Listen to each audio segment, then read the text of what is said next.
வாழ்க வளமுடன். எல்லாருக்கும் வணக்கங்க. இன்றைய பதிவில் நாம் பார்க்க இருப்பது அதிக நறுமணம் வீசக்கூடிய நேர்மறை ஆற்றலை அளிக்கக்கூடிய செண்பக மரத்தை நம்ம தொட்டிலேயே ஈஸியாக வளர்க்கலாங்க.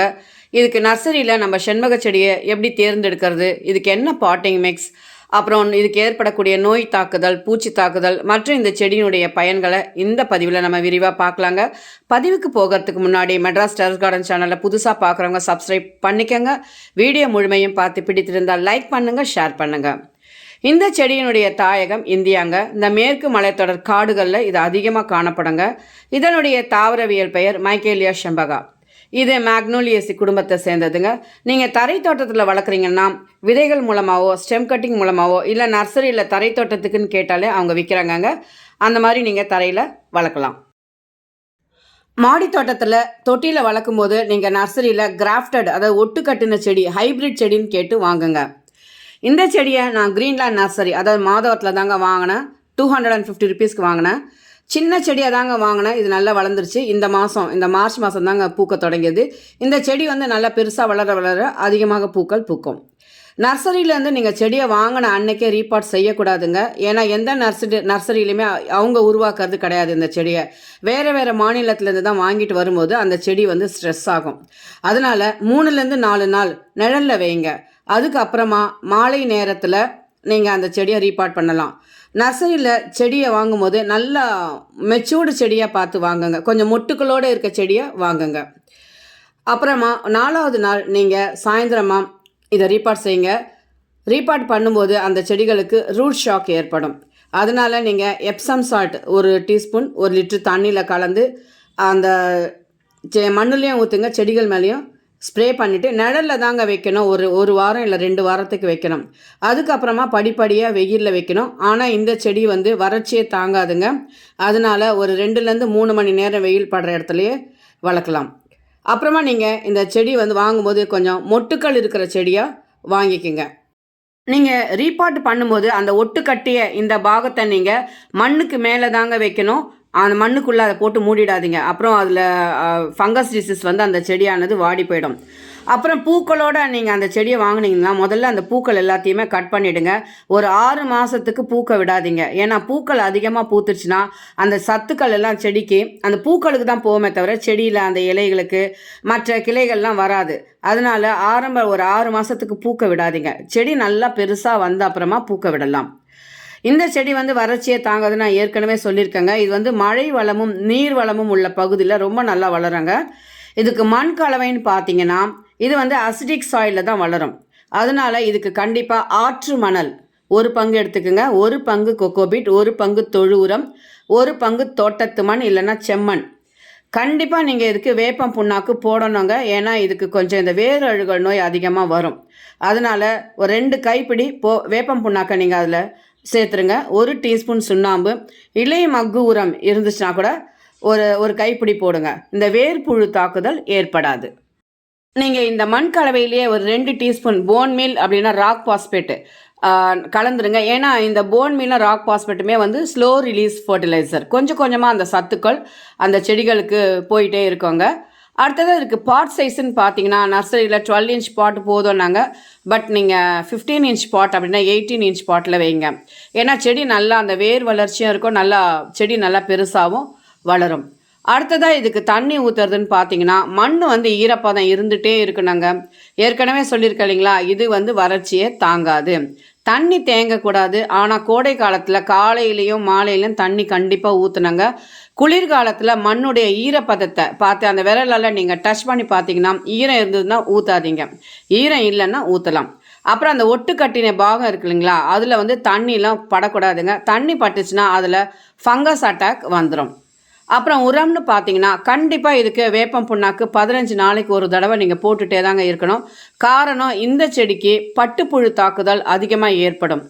அப்புறம் இந்த வேப்ப எண்ணெய் கரைசல் இருக்குங்களா, 5 ml எடுத்துக்கோங்க. பேபி ஷாம்பு ஒரு 5 drops 1 லிட்டர் தண்ணியில் கலந்து ஸ்ப்ரே பண்ணுங்கள். அப்படி இல்லைன்னா உங்ககிட்ட பஞ்சகாவியாக இருந்தால் அதை 15 நாளைக்கு ஒரு தடவை ஸ்ப்ரே பண்ணுங்கள். ஃபிஷ் அமினோ ஆசிடும் நீங்கள் ஸ்ப்ரே பண்ணலாம், மண்ணுக்கும் ஊற்றலாம். அப்புறம் எப்சம் சால்ட்டு 15 நாளைக்கு ஒரு தடவை 1 டீஸ்பூன் எடுத்துக்கங்க. 1 லிட்டர் தண்ணியில் கலந்து மண்ணுக்கும் ஊற்றுங்க. செடிகள் மேலேயும் ஸ்ப்ரே பண்ணும்போது நிறைய இலைகள் வரும், நல்ல க்ரீனிஷாக இருக்குங்க. அடுத்ததாக தொழு உரமும் போடலாம். தொழு உரம் ஒரு ஒரு கைப்பிடி, மண்புழு உரம் ஒரு கைப்பிடி.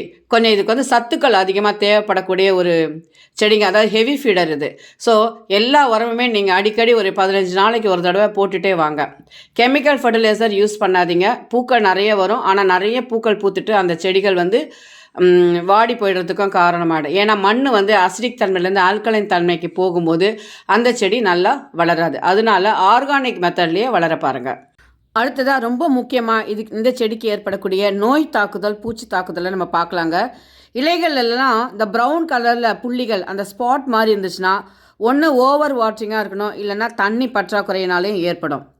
அப்படி இல்லைன்னா நீங்கள் சரியாக தான் தண்ணி ஊற்றிருக்கீங்க, ஓவர் வாட்டர் இல்லை, கரெக்டாக தான் தண்ணி ஊற்றுறீங்கன்னா கெமிக்கல் ஃபர்டிலைசர் இல்லைன்னா ஓவர் ஃபர்டிலைசராக ஆகிட்டு தான் அந்த இலைகள்லாம் ப்ரௌன் கலரில் இருக்குங்க. அப்படி இல்லைன்னா நீங்கள் அதுவும் கெமிக்கல் ஃபர்டிலைசர் போடல, ஓவர் ஃபர்டிலைசரும் போடலைன்னா அந்த செடியானது டார்மன்சி பீரியடில் இருக்குதுன்னு அர்த்தங்க.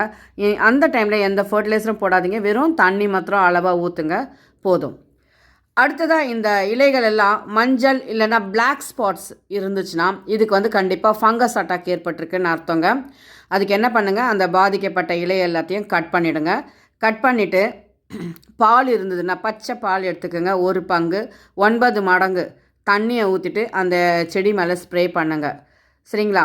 அப்படி இல்லைன்னா பஞ்சகாவியா இல்லைன்னா ஃபிஷ் அமினோ ஆசிடை ஸ்ப்ரே பண்ணுங்கள், அந்த ஃபங்கஸ் அட்டாக் சரியாயிடும். அடுத்ததாக இந்த செடியில் வந்து இலை சுருட்டு புழு நிறைய தாக்குதல் இருக்குங்க. அது என்னாகும், அந்த இலைகளுடைய அந்த காம்பும் அந்த இலையும் சேர்கிற இடத்துல அந்த அந்த பூச்சி என்ன பண்ணிடும், முட்டைகளை இட்டுடும். அது வந்து புழுவாக வளரும்போது அந்த இலையை சுருண்டுன்னு இருக்கும். நீங்கள் இலையை எடுத்து பார்த்தீங்கன்னா அதுக்குள்ளே புழு இருக்கும். அதுக்கு என்ன பண்ணுங்கள், பாதிக்கப்பட்ட இலையெல்லாம் கட் பண்ணிவிடுங்க. அதுக்கு தான் நான் சொன்னேன், எப்போவுமே நோய் தாக்குதல் ஏற்படுறதுக்கு முன்னாடி நம்ம வந்து ஒரு 10 நாளைக்கு ஒரு தடவை, 15 நாளைக்கு ஒரு தடவை ஃபிஷ் அமினோ ஆசிட், அப்படி இல்லைன்னா இந்த வேப்ப எண்ணெய் கரைசல் இருக்குங்களா, அதை நீங்கள் ஸ்ப்ரே பண்ணிகிட்டே இருக்கலாம்.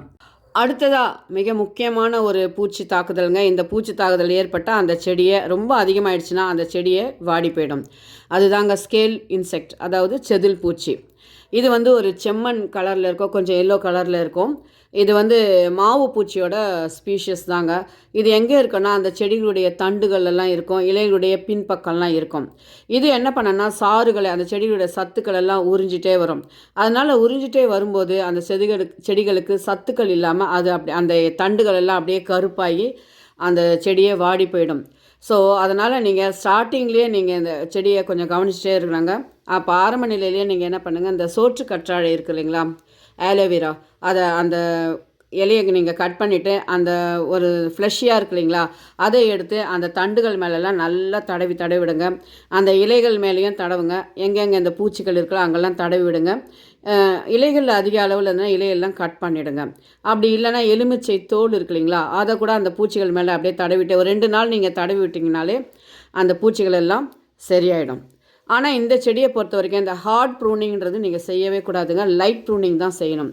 ஏன்னா நம்ம இந்த ரோஸ்லலாம் ஹார்ட் ப்ரூனிங்லாம் செய்வோம் இல்லைங்கன்னா, அப்படிலாம் செய்யக்கூடாதுங்க. ஜஸ்ட் பூக்கள் வந்த உடனே லைட்டாக அந்த நுனிகள் எல்லாம் கட் பண்ணி விடுங்க. செடி நல்லா அடர்த்தியாக வளரும். அடுத்ததாக இதனுடைய பெனிஃபிட்ஸ் என்னென்னு பார்த்தீங்கன்னா, இது வந்து ஒரு வாஸ்து செடின்னு சொல்கிறாங்க. இது நல்லா அந்த வாசனை இருக்கிறதுனால நேர்மறை ஆற்றலை இது அதிகமாக தரும்னு சொல்கிறாங்க. சில பேர் இந்த திசையில் தான் வைக்கணும், அந்த திசையில் தான், அதெல்லாம் இல்லைங்க. உங்களுக்கு எந்த திசையில் அந்த செடியை வளர்கிறதுக்கு ஏற்ற இடமோ அந்த இடத்துல நீங்கள் வளருங்க. அப்புறம் இந்த செடியுடைய இலை, பட்டை, காம்பு இது எல்லாத்துலேயுமே மருந்து நிறைய ஆயுர்வேதத்தில் தயாரிக்கிறாங்கங்க. அப்புறம் இந்த பூக்களுடைய அந்த பூக்களை வச்சு விலை உயர்ந்த சென்டெல்லாம் தயாரிக்கிறாங்க. நீங்கள் பார்க்குற இந்த செண்பக செடி நான் நர்சரியில் வாங்கி 9 மாதங்கள் ஆகுதுங்க. இப்போ தான் பூக்கள் தொடங்க ஆரம்பமாயிருக்கு. இன்னும் தொடர்ந்து அடுத்த வருடத்துலேருந்து நிறைய பூக்கள், செடியும் நல்லா பெருசாக ஆக பூக்கள் அதிகமாக பூக்கும். நாம் நல்லா பராமரித்தோன்னா இந்த செடியானது மாடி தோட்டத்திலேயே ஒரு 10லேருந்து 15 வருஷம் கூட இந்த செடியிலேருந்து நிறைய பூக்கள் பூக்குங்க. இந்த பதிவு உங்களுக்கு உபயோகமாக இருக்கும் நம்புகிறேங்க. பிடிச்சிருந்தால் லைக் பண்ணுங்கள், ஷேர் பண்ணுங்கள், சப்ஸ்கிரைப் பண்ணுங்கள். தேங்க்ஸ் ஃபார் வாட்சிங். வாழ்க வையகம், வாழ்க வளமுடன்.